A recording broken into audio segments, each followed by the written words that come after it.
Television پہ اس بات کا اعتراف کرتے ہیں کہ وہ میرے پاس ہی تھا اور میرے سے گما ہے. یہ حالت ہے تحریک انصاف کی کہ ان کے باقی رہنما اور ترجمان وہ اس بات سے لا علم ہیں، بے خبر ہیں کہ سائفر تو خان صاحب کی ویسٹ کوٹ کی جیب کے اندر تھا، تو وہ گم کیسے گیا اور اس کے گمنے کا ذمہ دار کون ہے. یہ جب جھوٹا بیانیہ گھڑا جائے اور آپ اپنی سیاسی مینجمنٹ میں ناکام رہیں کہ آپ اپنے ایم این ایز کو مینج نہ کر سکیں اور ووٹ کانفیڈنس میں آپ اکثریت برقرار رکھنے میں ناکام رہیں، تو آپ دوش کس کو دے رہے ہیں؟ آپ دوش دے رہے ہیں ایک امریکہ کو بین الاقوامی سازش کہہ کر. بالکل جھوٹ، ٹوٹل منافقت، کیونکہ اور وجہ نہیں تھی اور کوئی منطق سمجھ نہیں آئی، اپنے ایم این ایز کو برقرار نہیں رکھ سکے تو دوش امریکہ کو دے دیا اور دوسرا دوش دے رہے ہیں اسٹیبلشمنٹ کو. اور آج کل گلا پھاڑ پھاڑ کے کہہ رہے ہیں کہ چوکی دار نے چور بٹھا دیے. تو یہ وہی چوکی دار ہے جو سیاچن کی برف پوش پہاڑیوں سے لے کے سندھ کے ریگستانوں تک آپ کی سرحدوں کی حفاظت کرتا ہے. یہ وہی چوکیدار ہے جو تورخم بارڈر پہ سرحد کی حفاظت کرنے سے لے کر پوری آپ کے انٹرنیشنل بارڈرز کو سیکیور کرتا ہے.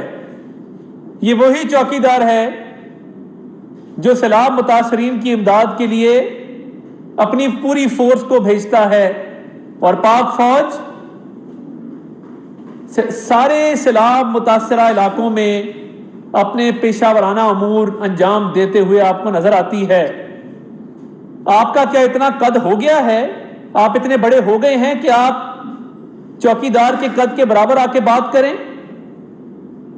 آپ یہ سمجھتے ہیں کہ آپ ایک پورے ادارے سے ٹکر لے لیں گے، آئے روز گالیاں دیں گے، الزامات لگائیں گے، الزام تراشی کریں گے، بہتان لگائیں گے اور آپ کو پوچھنے والا کوئی نہیں ہوگا؟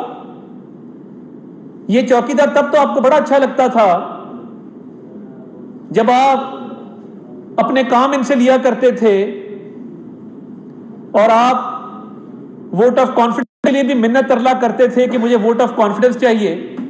تب تو چوکیدار بہت اچھا تھا. آج جب آپ کی چوریاں سامنے آئی ہیں، مسئلہ یہ ہے چوکیدار نے آپ کی چوری کی نشاندہی کی ہے. چوکیدار نے بتایا ہے کہ آپ کے گھر سے کس طرح سے گھڑیاں غائب ہو رہی تھیں، پینٹنگز غائب. Suffering on the ground. ہے یہ وہی چوکیدار ہے جو تورخم بارڈر پہ سرحد کی حفاظت کرنے سے لے کر پوری آپ کے انٹرنیشنل بارڈرز کو سیکیور کرتا ہے. یہ وہی چوکیدار ہے جو سیلاب متاثرین کی امداد کے لیے اپنی پوری فورس کو بھیجتا ہے اور پاک فوج سارے سیلاب متاثرہ علاقوں میں اپنے پیشہ ورانہ امور انجام دیتے ہوئے آپ کو نظر آتی ہے. آپ کا کیا اتنا قد ہو گیا ہے، آپ اتنے بڑے ہو گئے ہیں کہ آپ چوکیدار کے قد کے برابر آ کے بات کریں؟ آپ یہ سمجھتے ہیں کہ آپ ایک پورے ادارے سے ٹکر لے لیں گے، آئے روز گالیاں دیں گے، الزامات لگائیں گے، الزام تراشی کریں گے، بہتان لگائیں گے اور آپ کو پوچھنے والا کوئی نہیں ہوگا؟ یہ چوکیدار تب تو آپ کو بڑا اچھا لگتا تھا جب آپ اپنے کام ان سے لیا کرتے تھے اور آپ ووٹ آف کانفیڈنس کے لیے بھی منت ترلا کرتے تھے کہ مجھے ووٹ آف کانفیڈنس چاہیے. تب تو چوکیدار بہت اچھا تھا. آج جب آپ کی چوریاں سامنے آئی ہیں، مسئلہ یہ ہے چوکیدار نے آپ کی چوری کی نشاندہی کی ہے. چوکیدار نے بتایا ہے کہ آپ کے گھر سے کس طرح سے گھڑیاں غائب ہو رہی تھیں، پینٹنگز غائب